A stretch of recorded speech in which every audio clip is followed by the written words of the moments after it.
First of all, I'm really delighted to be here and have the opportunity to introduce a good friend, Refik Anadol, one of the great artists who's hot because of AI, to Colombia and to permanently put your work to grace these two beautiful buildings. We'll talk about why it's important to me. And thank you, Kostis, for the opportunity. He's going to give me the credit, but I'm going to say it this way. Kostis called me and said, I've got the perfect artist for our building. He's called Refik Anadol. His work's at the MoMA. How many of you saw the work at the MoMA? But he saw it. There you go. Okay. I said, Kostis, you're kidding me. He's a friend. And I like to get stuff done like immediately. Where's Meredith? Thank God for you.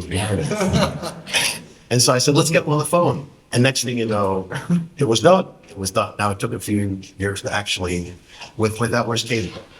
Katie is the secret sauce for done. Yeah. So we had Katie.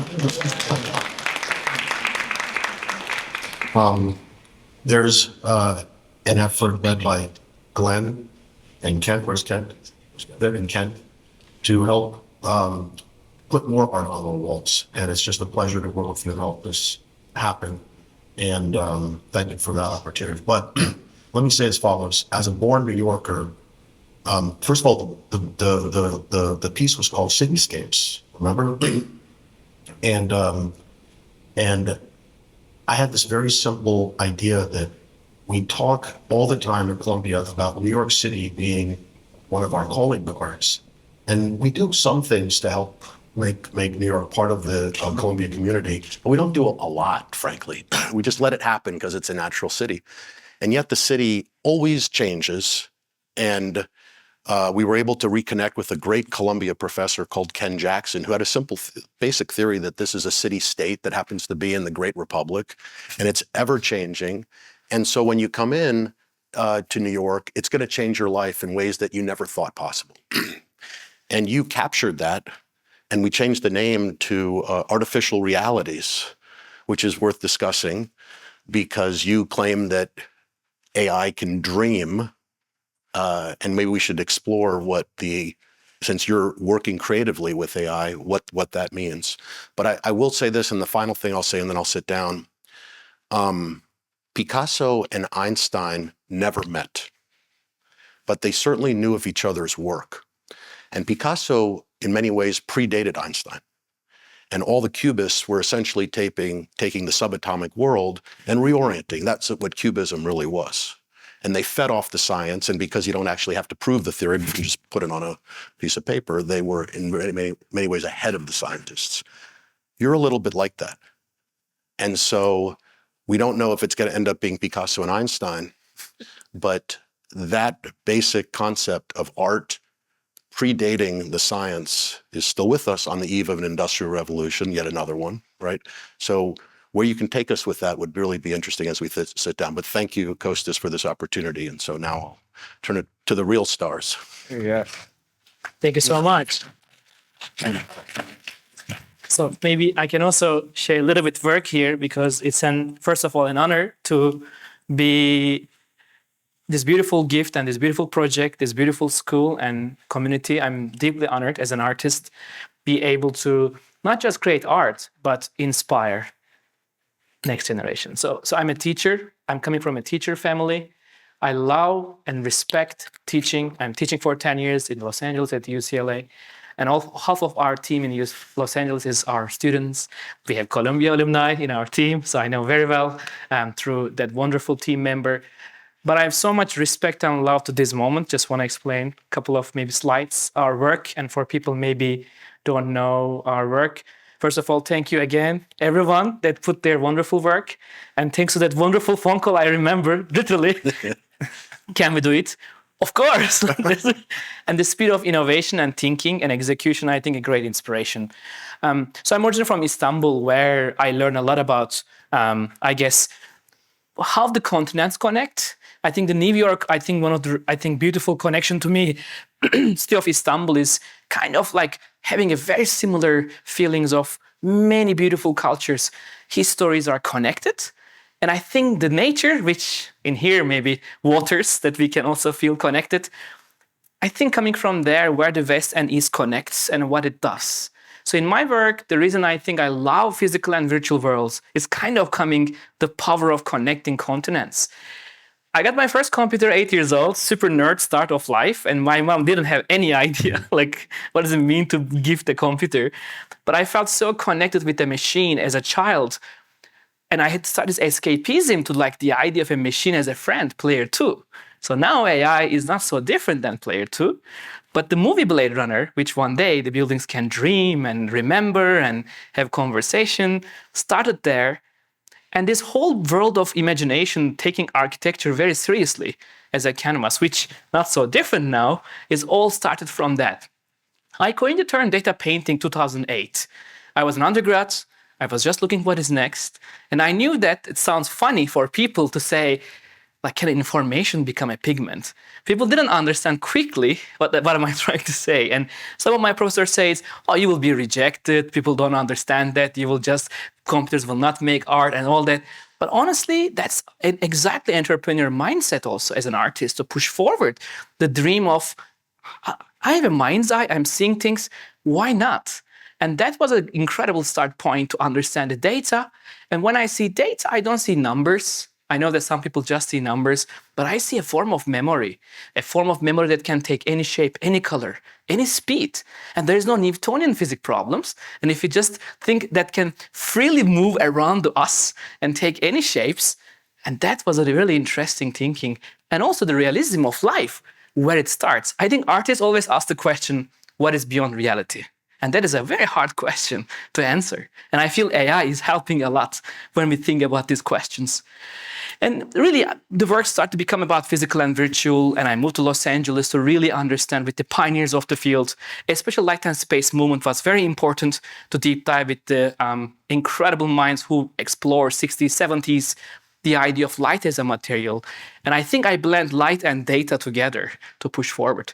These are a wonderful team. Now we are almost 30 people, can speak 15 languages and 10 countries. And I'm so grateful for this wonderful country that allows us to, of course, practice this field and also explore this concept of adding media into architecture.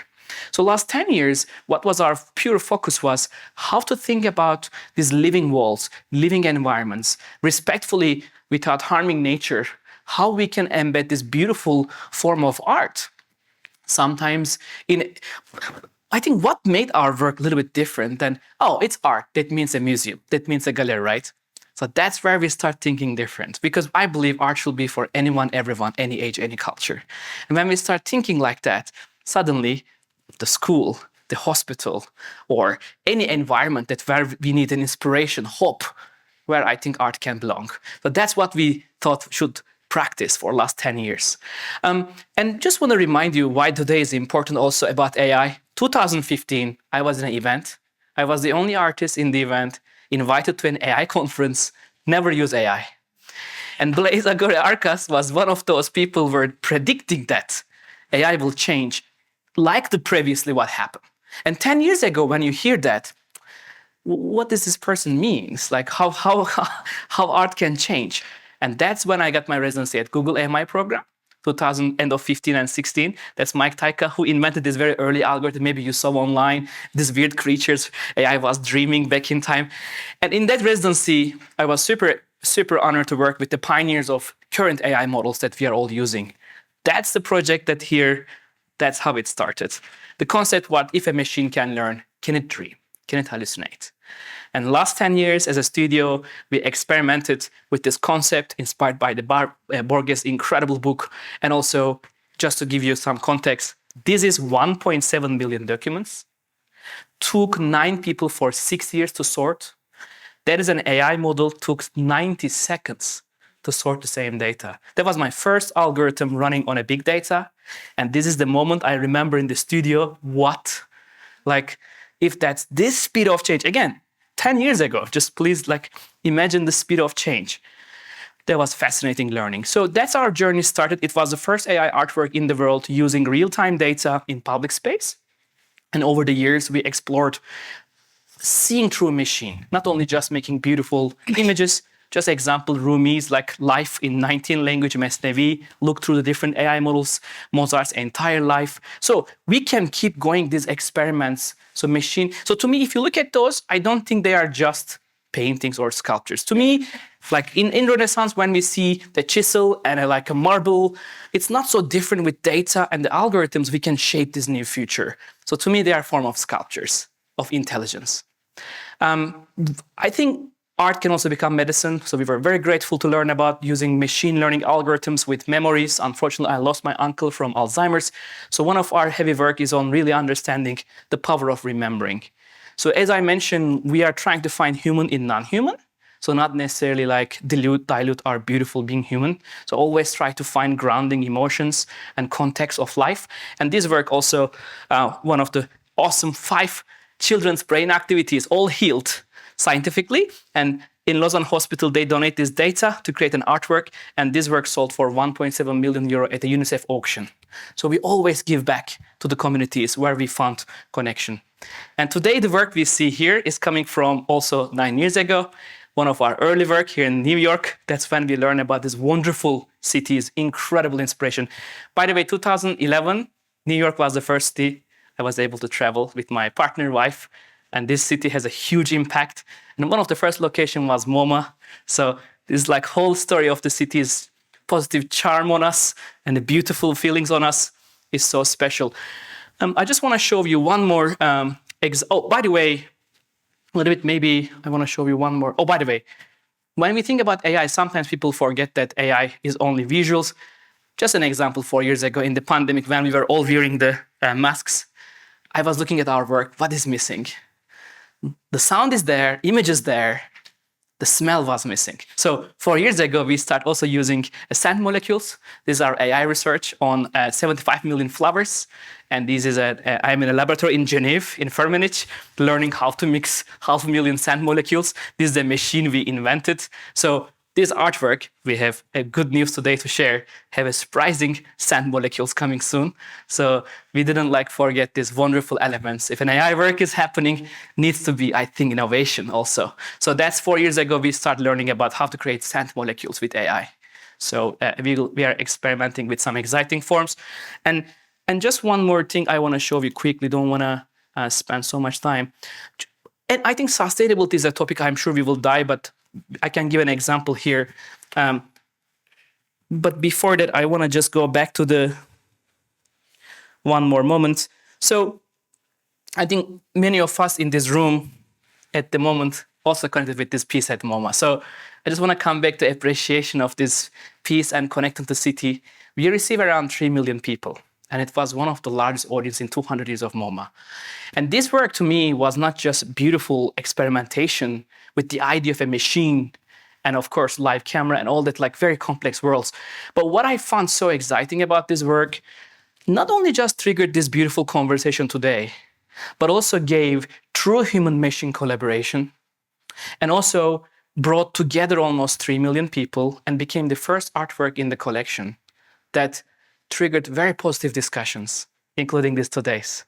So from all this conversation, I just want to appreciate one more time to you, Andrew, that you just at that phone call, and to you, of course, Kostas, and everyone in the team touched this project to make it happen. So I'm deeply honored to be with you today to share this work. And on behalf of my team, also Jules and everyone in the studio, we are grateful that finally one of the best schools in the world that inspires us has a chance to have a dialogue. So I'm grateful to be here with you today and share more. Good.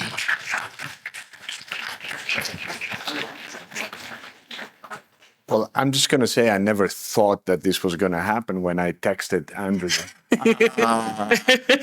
But Meredith knows better. But Andrew, has the capacity to actually just run fast and far, and this was one of these fortunate occasions. And I'm going to ask a question about the piece, and then we can sort of go from there. But before I do that, I want to say that, we've had this piece now here for about 8 weeks, and it has changed our lives. Wow. Okay. First of all, it changed it changed this building. It changed the atmosphere when everybody walks into the building. You can see it from the other building, from when you're inside the building, from when you're walking towards Kravis. It has literally changed the ambience of this campus. And it's not uncommon. People walk in, including people that come here every day, that you go through the revolving door, you catch a glimpse of something that you haven't seen, and you stick around for 45 seconds, and then you say, okay, it's time to move again. It is incredible. Thanks. So thank you profoundly to both of you, to the artist and to Andrew that made it possible. So thank you so much. It is obvious that you, from this presentation, that you spent a lot of time. I mean, you're not using sort of run-of-the-mill models to actually create your art, but it is something where you sort of develop your own models. Yes. You experiment. So can you walk us through a little bit that process? Because this is sort of interesting to think about. I saw some code there when you were opening up your slides. Absolutely. So maybe some couple of wonderful, also common friends that I will say 10 years ago, when we started using AI, I knew that we will have a chance to work with large data, but I didn't know that we will work with more than 5 billion images. So last 10 years, we trained more than 400 AI models, including image, sound, text, and scent. And it was an incredible learning, every single model. So one of our incredible champion, also I think common friend, Jensen Huang, who we met 2016, where again, AI was not even like right now where we are. He invited for the headquarters. He was looking for a way of like interacting with some level of AI model, again, 10 years ago. And that was when we received also a DGX station. It's a supercomputer that allows you to research on large data sets. And then we learned that it's actually not about just a great compute, but the time you need to spend is really curating the data. Because literally, data is a living memory for us, for humans, but for machine, it has to be so well curated. And it has to be so well intentionally done by ethics, which I believe ethics in AI is data, simply. And the second challenge is nature. I'm sure we can dive in. So we never change our compass. The very first project we trained model, the last project we trained model, we keep the same consistent ethics, and we train our own models, and we work with our own data. And now, of course, we are confident on how to use large data sets. But I mean, our recent project, Large Nature Model, we use 500 million images, and it took us 2 years to just curate data. Now with AI, we are 20 people in Los Angeles, feels 200 people, because we can scale our team and ask AI to like get it much better and faster. But it's a very fascinating time to create a thinking brush. So when I think about AI models, they are really thinking brushes, and they can really learn from these curated memories. So our piece used about 120 million pictures of New York. Yes. So it's a database of 120 million pictures of New York, which needed to be curated, then ingested into a model, and then sort of create sort of this living piece. Yes. Can you tell us what you mean by curate the data? What exactly? Yes. So this is the most fascinating part. When we think about a machine learning algorithm, specifically, we have 2 AI models in this artwork, because once I learned that project, wow, we already have an AI model from 2 years ago.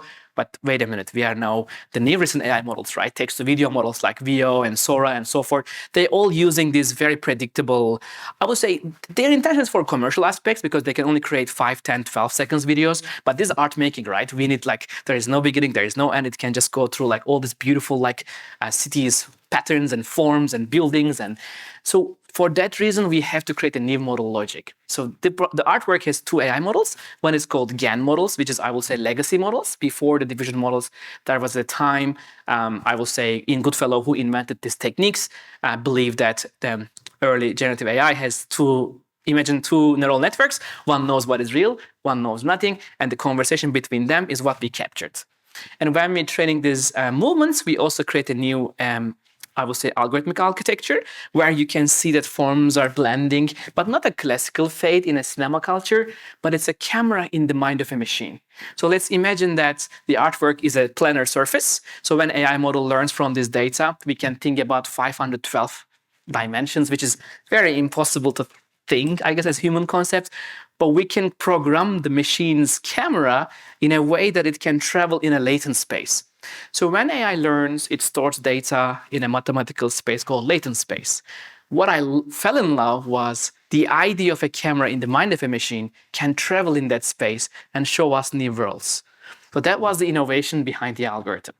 And the second piece of the work is using a most recent algorithms. These are diffusion-based models where you can create much complex image forms. So artwork gets much more realistic because it's using state-of-the-art recent AI models. All open source. That's, I think, a great example. I believe future of AI should be open source. Otherwise, You develop your own one. yes, these are all custom made in the studio with our own proprietary, challenging experiments. And the camera in the latent space is why you use the word hallucination? So this is the interesting, conceptually, I felt that we are kind of traveling in the mind of a machine and seen through the machines like eye. And while we are doing that, I felt that it's a form of maybe AI cinema, it's a form of a storytelling, but it's not a usual ways of telling a story with expectation story arcs, but it's algorithmically finding those possibilities. They are not real, but they look like real. We call artificial realities because I believe what happens with AI right now is really interesting. We see things, we read things, we hear things, we smell things, we will taste things, we will touch things. I think we are entering this new era of humanity's journey. I felt that it's somewhere in between fantasy, hallucination, and dreams. I don't know where to put those algorithms. And so every student comes, I think today, wondering, what will my work mean in the future? What will AI do to my life? There's a certain fear factor as well as a enthusiasm. In your work, you're an inspiration to students in the sense that you're an entrepreneur with AI. But where do you find the limits of AI in terms of creativity, taste, and what makes us human? It's a great question. So I think so first of all, I was fortunate to see the birth of internet, Web 1, Web 2, Web 3, AI, quantum computation, obviously, in one lifetime. It's so fascinating to be alive, to see this incredible transformation. I mean, in a human life in the past, maybe one invention happens and we celebrate. No, we don't know even what to celebrate every day. And I think AI to me, is becoming anything and everything. And eventually, if it's anything and everything, I think it has to be for anyone and everyone. So the speed of innovation in AI, first of all, I love to be in that pace. As a human, I just love discovery and innovation. And I think that's the only way to keep up the humanity's journey and be present and sync with the flow. And I believe that upcoming generations are somehow enjoying that, but also someone is against that. So I think we have this almost, I would say in my humble class experience, I see 50% differences. The people who wants to be up to date with the system, every morning there's a breakthrough, right? Let's think like that. If you think about a classical artist with a painting brush and a canvas and a pigment, those tools will not change. The ideas, right? Mind's eye. In this context, every morning the canvas changes, the algorithm changes, the data changes, and the algorithm changes. It's an incredibly different mindset of life. So I feel like the concerns are right, but also want to give an exciting example. 2 days ago in San Francisco, we just released our Time magazine project. I was honored to be one of the Time 100 team people, and they allowed us to look at the hundreds of all the Time covers. And the idea behind was, as we all know, the jobs, right? The titles are changing. And we thought that what will happen if you look at the 100 years of every single covers, by the way, those covers reflects celebrations, anxieties of breakthroughs, innovations, all that data, 5,000 covers. If you look at all of them, we will see very much last 100 years. We ask other AI, our AI called large language model, look and find the job that doesn't exist, but based on these problems, can we create new job titles? I mean, we create almost 1 million job titles easily by just looking 5,000 stories happen for humanity. So my feeling is, the good news with AI sure can have a problem, but we can use AI to solve that problem. So that's my intuition for anyone thinking with AI. What do you think when you think about AI in art in general? What are the limits when you think about creativity? So the biggest problem is how many more artists like I'm so grateful where we are as a studio, but it's very hard for a person to find a resource to train an AI model. This is, I think, where the beautiful challenge is. Of course, we have great tools like all these Mid-Journey, Stability AI, but let's be realistic. They are the breakthroughs, and therefore, I don't think they may make more breakthroughs. When the tool itself is breakthrough, artist is kind of limited. In a room like this, if we use the same tool, ask the same challenging question, we will have a derivative responses from the same system. But as soon as one of us wants to create a custom AI model, immediately that person is ahead of the curve because that person has a curated information. So now the question is, how can we be sure the future of art making for any artist can keep going, create resources for compute, and that type of challenges? The very good news is, amazing to be an artist time, because machines are really becoming our co-creators. I see them as a kind of a force that we can blend with good to make good, blend with creativity to create a creative force. But the challenge is still, how can we find more resources for every artist dreaming with big data? Just as an example, when Jensen allowed us to train our models, it's very rare to find an entrepreneur for an artist or this amazing condition to train an AI model on New York. How can we make this practice a form of imagination is the dream. Is it the case, though, that a lot of artists are concerned? I think if I'm an artist, I will be definitely concerned. I think it's normal. And I hear them because I have a multi-million followers on social media. I can absolutely understand, both sides. Because the MoMA especially project allowed us to see and hear, everyone. And it was beautiful to see two things. One is absolutely a new generation artist enjoying creativity, enjoying programming every day, vibe coding or whatever we call this new field of thinking all the time. They create machines to create artwork. So I can see that. On the other hand, some group of people say, yeah, but I love this, but I want to touch a brush that I know where it comes from. I want to touch a pigment where data comes from. So it's in these nice, good challenges. The good news is if an artist creates his own model, I think an incredible future. And if we can allow that to happen, I know that many happy artists will be practicing proudly, ethically, that I can feel that. You mentioned the word ethical and about data. And the other thing that you hear about when you talk to artists or to people in the creative space is the use of data. Yes. And copyrights and who has ownership and you want us to just give us a little bit of your idea about that? So for this project, again, we worked so hard. We worked with the library, we worked with the open source archives, we worked with Smithsonian, for example. We have a big surprise. Smithsonian is one of the most incredible data sources, open source, available for all of us. So we love to work with open source archives. We support the researchers, and an amazing practice to give back to the people who preserve data, because it's very hard, by the way, for everyone. When you think about multi-million data sets, it's a lot of work for some institutions to preserve this information. These are living libraries, right? They are all the time needs to be maintained. So very grateful for our data sources. And another example, when we thought that, so by the way, another good news, we are getting ready for opening the world's first AI museum in Los Angeles, almost, and in a couple of months. We have very good news. Hope to make lots of partnerships and imagination and education techniques and pedagogical techniques with AI. While training this model, we thought that what will happen if we ask every single institution in the world holding a nature data. And I want to show you a slide because it's better than just talking.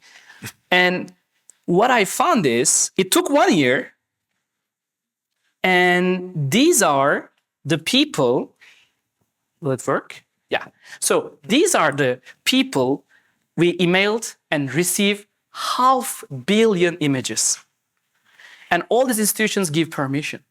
And by the way, the New York part of the artwork is also using the nature part from the Central Park and many parts of the New York, because the data is so incredibly well preserved. That's how we created. It wasn't enough, by the way. We had to travel other 60. That's my favorite piece, by the way. When I walk in and you see the park, that's sort of my favorite. That's coming from this part. So we want to be sure that the work absolutely has this ethical context. And while training this model, we couldn't, of course, harm the nature. We challenged also our partners at Google Cloud and said, hey, is there any compute that is maybe not fast, but safe? We learned it in Oregon, that there's a cluster that is not well used, but it's absolutely sustainable energy. So this artwork also uses the same compute. So we never harm nature. It's a slow AI, but a good AI. We'll take it. Should we take questions from the Yes. from the audience? Who's meeting Refik for the first time here, by the way, just out of curiosity? Everyone saw the MoMA. Great to meet you. Great to meet you. Oh, so there must be a lot of questions for, I mean, I can keep, does anyone want to start with a question?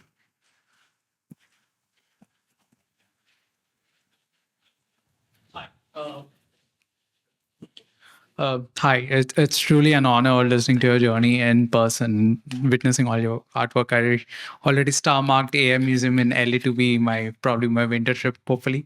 I think my question is pertaining the images itself. Like I've been a photographer in my hobby capacity for the past 10, 15 years, probably, ever since my dad gifted a film camera in the mid 2000s.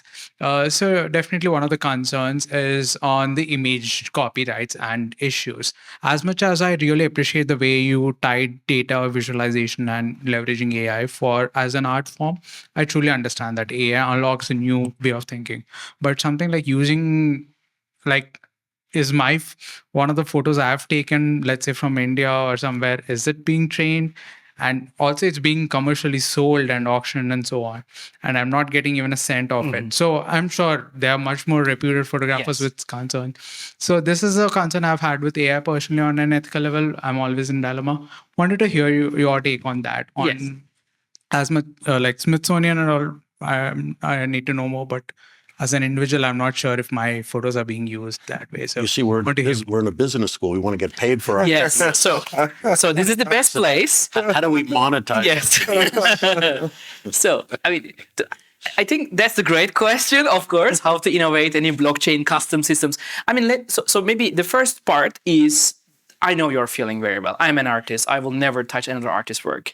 I mean, that's a feeling that I know very well. And the same feeling happens across generations. I don't think it's new or it will be old feeling. It's a feeling of authenticity. It's a feeling of owning the vocabulary. It's a feeling of innovation breakthroughs. You don't want to start on the shoulders of something you cannot even credit, right? That's a feeling. That's why we train our models with the data that I know. I know exactly which folders is there. I know exactly which cluster we are using. It's a feeling that is beyond even, mathematical thinking. So the only answer to your question, you really need to train your own models and be sure that your data is not used. Now, what people are doing at the moment, giants, are opt-in, opt-out, right? These are two systems. You can go to apparently now OpenAI is trying this. I'm sure others will try. I want to be opt-out. Your name, your surname, most likely will be blocked. But doesn't finish the model, right? The model trained. Your data is already inspired a giant trillions of parameters. I don't know how will they solve it. I don't know how we'll go back and say, oh, your photo was there. Let me just find a neural network. And so we don't know. Will they do that? It's a big question. But the good news is, from our side, when we train the model, that's why we start with nature. I hope nature belongs to everyone. Nature inspires all of us. Cities, I hope belongs to everyone. You walk and you just inspire from the city, from the weather, from the patterns of the life. So I think there's lots of ways of finding it. And your other question, which is, I think, innovation. I believe when we think about, I don't know how much you know about large language models, but they're all basically a tokenization technique. I mean, tokens can be words or knowledge. And interestingly, blockchain also have tokens. But then why they never met? What will happen in a lab, on an environment, a large language models and each token well distributed in a blockchain that is called AI, and there are people coming asking an inspiration, why not this model, and goes, wait a minute, Refik is asked here, I know how much weight it is. This question is heavily inspired from Refik. Why am I not creating this token for him? I mean, I can think this, and with AI vibe coding, probably it will take me 2 days to program this blockchain. But I don't know why people are not doing it. Maybe it's a time for universities and experience and academics to like push forward. This is one easy way of solving problem by opting out properly, and also giving back value to the people who missed the opportunity. Just a quick observation and a question. The observation is I'm one of those people, when I come in every morning, I spend a minute looking at it. So thank you. The question is, what does this mean, let's say, for the future of what we call art? So one way to look at what you're doing is it's the contemporary version of paint, something like that. But I think it's much more than that. If you imagine different media coming together of printed word, speaking like we are now, visual arts, do you see sort of the next decade with changes in technology, those media coming together, sort of changing what you mean by a work of art? Oh, it's a great question. And I think you are absolutely right in my humble view that sometimes mediums are limited because we invented them by our own times. This also happened at the MoMA curatorial level, like we were in art historians thinking like in an archive looking at this beautiful collection, but we asked the question, what happens if we don't use a predictable photography, videography, painting, sculpt? What will happen? Like, what will happen if those human intellect-based categorization of our life, what will happen if they reinvent itself or find new meanings and purposes, right? So we are in that, I guess, level of intellectual questioning. Is it the only way of recognizing humanity's journey, or can AI be helpful for finding the language of humanity? Are we inventing a new language that we suddenly just for some reason couldn't find? That's philosophical and intellectual side. And from the practical side, I feel like, again, I just call it generative reality, but I just think we need to find a term for the feeling itself. It's not VR, a TV on our face. It's not XR. It's not AR through the lens of just a phone. It's something else, right? These new mediums. We can hear them, we can smell them. We may even touch them and have other conversations. I mean, living painting is an easy word, but I totally agree with you. We are in this very exciting times of humanity.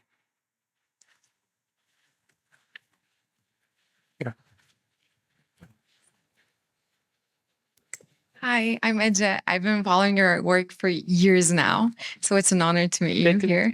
I wanted to ask about your opinion on maybe your naturally conscious AI usage, because as we know, like AI uses a lot of computing power, a lot of energy, and we're probably at a point of no return from climate change.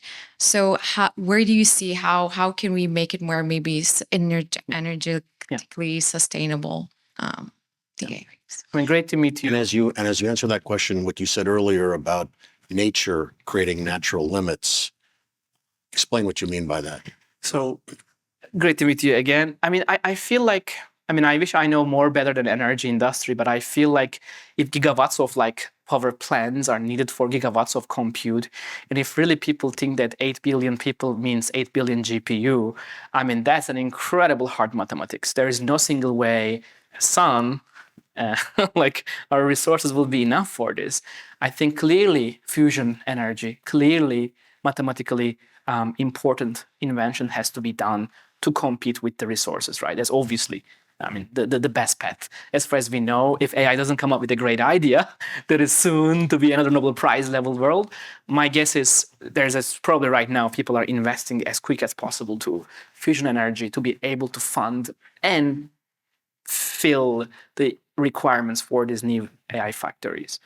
I don't want to see a future of Blade Runner, that yellow, dusty, no any nature. I mean, again, I work with Yavanova people from the Amazonia. I have a very deep connection with a tribe that is, I believe, one of the most innovative tribes in the world. And they are 1,000 people. They live 117 years. They need nothing. They have everything because they live in the forest. I asked them what they think about AI. And the chief said, nature is a form of AI. You just forget it. It was an incredible lesson in just 5 seconds. to remember that we don't need to invent an AI. We already have an AI with us living for thousands of years. We just didn't have a time to, for some reason, deep dive. Now, the question is, maybe to your wonderful question, can we learn more from nature before we are just running to use our existing infrastructures? Did we miss anything there? Like, really? Like, did we really hear the voice of nature at all? Like, can AI be this translator to remember how it survived for millions of years that we just think about 10 years of a GPU, you know? Like, these are interesting questions, right? But the good news is sustainable energy can be used for small numbers, not necessarily giant, for artists, for people concerned. Inferencing, I think still, which we quest, right? The machines where things happen, that magically we got the tokens back as a response. That relationship looks like more easy to maintain. But apparently, the best way of future, apparently, each one of us have our own, I guess, models, our mini agents. Apparently, that's like a future, apparently designed for us. I'm sure there will be eco-friendly agents that people will be proud to share. There will be people with like hungry energy. I can see the room with all this type of agents pairing with our souls. So we will still be the curators of our lives to choose what type of agent we want. I'm just guessing, but. Hi, thank you for your fascinating work. I'm an Obama Scholar here at Columbia University, and over the past 5 years, I've been working in the field of countering disinformation and understanding how authoritarian regimes influence our behaviors. And actually, that's the question I'm trying to solve while I'm here at Columbia. How do we merge art with meaningful interventions that channel this emotional resonance into a very clear call to action? And I was wondering, since you've done a lot of wonderful pieces and there is a lot of emotional resonance there, have you ever measured the impact, any change that it brings? I'd be curious to learn more. Amazing question. Thank you so much. By the way, great work. I want to show you a live. I hope it is here. Give me 1 second. Here we go. Maybe I should connect my phone. Give me 1 second. What? All right. So the recent research is this. So I'm happy to say officially. So our work at MoMA had a research and had an impact on the physiological inputs. Happy to share the link with you. I think it was one of the first experiment on AI's impact, and I'm pretty confident we can do a similar research. So happy to say that if it is in a controlled environment, I think AI's impact, but not just chatting with AI as a form of advisor of life, it's more about experiencing the work. I think there are two different things. I know that many people using AI services to like ask permissions and concepts and life and, you know, it's life. I'm sure people using it in different ways. But I felt that it's possible to bring very profound AI research onto the AI itself and find that connections. It's very possible if it's done right with the right academic conditions. But it's a very hard one to create a positive impact and emotions and find a human in a non-human. It's a very beautiful challenge. Thank you. I was going to tell you that when I saw your MoMA, I felt it in my heart. Wow. It was incredible. My question is about your process. When I've created art, I know something is done. You come to a moment of closure, right? A moment of completion. And when things are constantly moving in yours, I'm curious to know, how do you know when a piece is done? Oof, a beautiful question. So I feel like when you create a system of imagination, it's really, I don't know how you feel about it. It sounds very funny maybe, but I feel like pixels can understand who imagined them. I feel like there is this intention in them. It's not like a clearly a physical presence of a Newtonian physics world, maybe more in a spiritual, emotional level. I feel like those systems can understand, in some level, at least the mathematical intention, why that movement happens, why that color space happens. There's a lot of human agency, actually. even when you choose the data sets to be training, it's not so different in the kitchen. It's like you're really cooking an imagination with the intention of like what type of information to be seen or dreamed by the machine. So all these layers are very actually deep human agency world. But I really put the same, I guess, feeling of it when I dream an artwork. I always dream from my heart and inspiration, joy, and hope for humanity. And I just put it there in a music, in a smell, in an algorithm, in a canvas, in a school to inspire, in a hospital to give a hope. It's always in there. In the surface, there's beautiful pixels. But behind that, there's always an intention. So if we go back in the last few minutes here to what I said about Einstein and Picasso never meeting, your most famous collector is the CEO of NVIDIA. You need his chips to make this happen. When you and Jensen get together, the pioneers of art and AI and compute and AI, how does he make you think differently, challenge you? How do you make him think? Bring us on the inside. If he were here with us, how are you making each other better? I think one thing, 2016, when we first brainstormed together in Endeavor, the building where they create this new history of one of the most incredible company I ever, I met with many wonderful people, but how he imagines world is something else, how he manages world is something else, but how he connects, because I'm not his employee. He can't just, say you're fired. I can get it. If you're a very, very high performance person with the highest attention, he can't fire me. I in a room with no ego war. I was just there, like let's just imagine an artwork. That's when you see a whole different world. So since that, whatever happened in that room that we imagine a form of art, which a very cool AI work, but for 10 years almost, whenever they invent something new, they called us. We invent RTX, a way of like pet tracing. We invented black wells. Just like an example here, it's so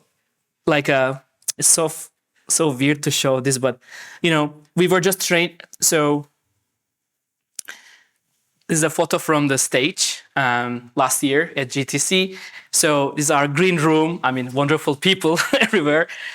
And it's just like the team, so Jensen's announcing these amazing GPUs will most likely change the history of compute.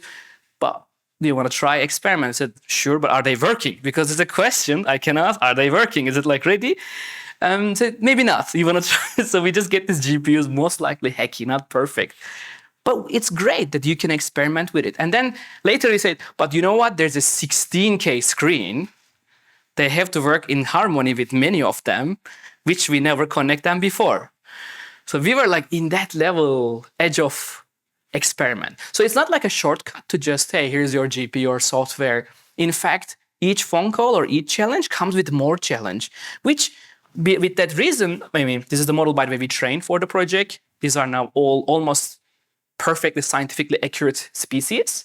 So we didn't like jump on a beautiful GPU journey, but we learned about the AI part. And then, of course, the result was me here on the stage, on the tablet. I'm real-time changing the AI parameters, while the 16K and 15,000 people, I'm in stress here. Can you imagine? I am touching a GPU. It's not even like produced. So that is like the beautiful, hard challenge, but very rewarding. Now I know that this algorithm will be hosting the world's first AI museum. That sleepless 2-3 months will turn into hopefully a place you can now step inside AI dreams. So this is like the level of push forward. And this artwork that's trained on that large model is even connected. All this innovation somehow connects. So which is grateful that allows us to dream together in this beautiful building. Well, when Kostas had the idea that you should grace our walls, when we called you and we said, what is it going to cost? You thought it would be $1 million for the screens. 2 years later, when we installed it, I think we ended up spending about $300,000. And that's the kind of per unit cost, the improvement of technology and cost, which is quite incredible. One thing I've learned before I turn it over to Kostas to close is that you can keep on reprogramming the AI, which will be essentially a living work. And you're obviously the first artist on our walls. The building opened 2 years ago, and you're young, and you can inspire us, and you can come back, hopefully here again, and inspire us again and again. And thank you again for doing this work for us. Thank you from my heart for this opportunity, for this giving a new home for this innovation. And by the way, just one good news, 70% less energy than MoMA screen. 70%. Wow, there's another improvement. Just to be also innovation. Cost plus electricity. Yes, right? 70% less. Yeah. So, Just before I thank Refik and Andrew, when we first thought of it and we said we're going to put this huge piece, you know, Katie and I were thinking, is the wall going to hold it? What do we need to do? You know, like we were literally thinking, this thing sounds good, but, you know, we need to do real structural analysis.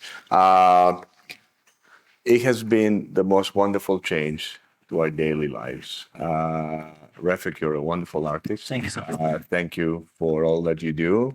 You grace our daily routines here for 3,000 people that come through the doors.